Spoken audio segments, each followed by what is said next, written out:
Hey guys, Garrett McLaughlin here, and welcome back to the Hips Don't Lie series. Today I want to look at 3 strength training exercises that are great for runners that really focus on hip strength and stability. So obviously I talk about this all the time. Running is something that we need to make sure we have that control on a single leg. So these exercises work on more split stance and single leg strength and stability to make sure you have good alignment and control in that one leg. First one is a split squat hold. And one of my favorite exercises actually is a fairly challenging exercise. Just did this at a seminar not too long ago, and I found a lot of people really struggle at holding that position for a period of time.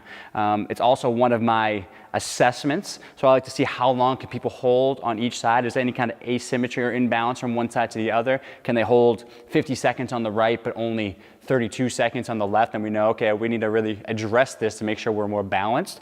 But split squat isometric hold is if we start in a lunge position, alignment is the key first. Ankle underneath the knee, and we're lined up here. Knee under the hip, and we're lined up here. I always say railroad tracks to make sure these angles of the leg do not cross, okay? They're always running in parallel. So from here, all I'm going to do is just lift up.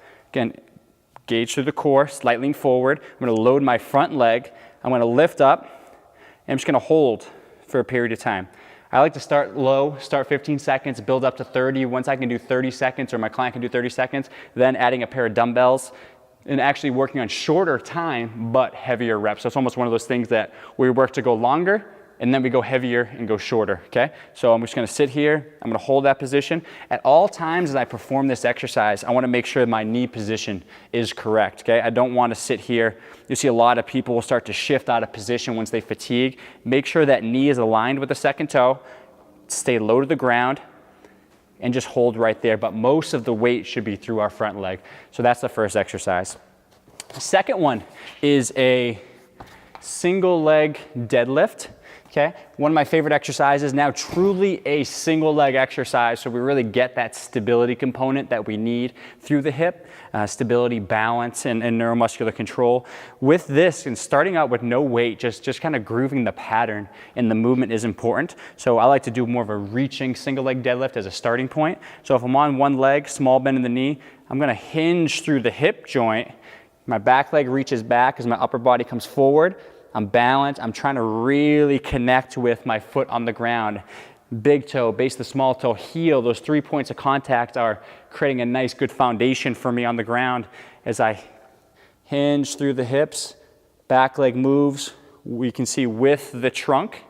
I don't want to go and disconnect this movement. I see a lot of people stepping the leg down, then standing up becomes more of a lumbar or spine extension than a hip extension.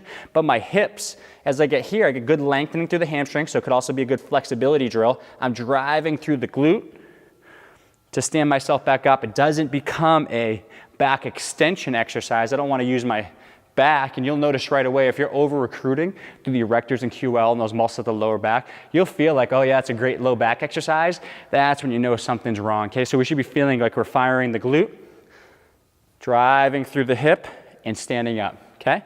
From there, what we can do is add a single dumbbell into that, okay? So I like to go with standing on the right leg, dumbbell in my left hand, this opposite.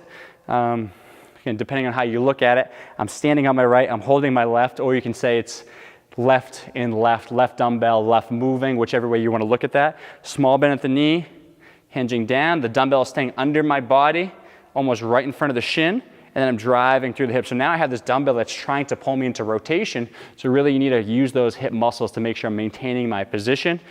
And I'm going through anywhere from 6 typically to 12 repetitions. But just to see that from the side, hinging through the hip, controlled, foot pushing into the ground, driving through the hip to come back up. But you can see how close that dumbbell is. It's almost like I'm not letting it hang under the shoulder. Okay, that's going to have a tendency to run around the back and to really increase that lever arm or those muscles of the spine. Really have to fight hard to work to keep my spine in a good position. But if I can stay under the body, I feel like I'm getting that hip a lot more than reaching further away. Okay, so our third exercise here, one of my favorites, the hip bias step up. With this one, obviously we're going to use this bench right here. Starting out and actually limiting the range of motion is good. We don't need to think like we're going to the hardest exercise possible. You may want to put a couple pads, a couple plates, something on the ground just to limit that motion, because you'll see you get better control initially. So what we're going to do is go up to this bench. Hopefully I'm not cut off in the camera here.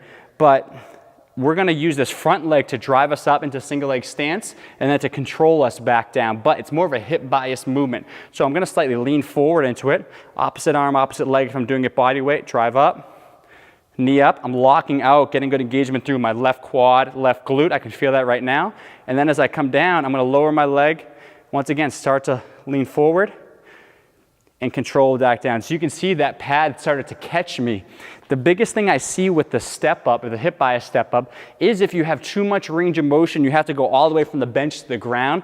There's this small little distance, depending on how tall you are, how long your limbs are, that you're gonna get up, you can control, but as you come back down, there's that falling point, okay? As soon as we get into that falling point, you can see through my hips, as I come up here, my hips will actually start to shift this way. The leg that's lowering to touch the ground that causes the pelvis to shift. So I'm not creating a good position where that pelvis is staying in good alignment, so I'm not really stabilizing well. So I wanna come up here, control. If you're someone that's tall, you may be able to do this, but take your time and control down without getting that huge shift through the pelvis.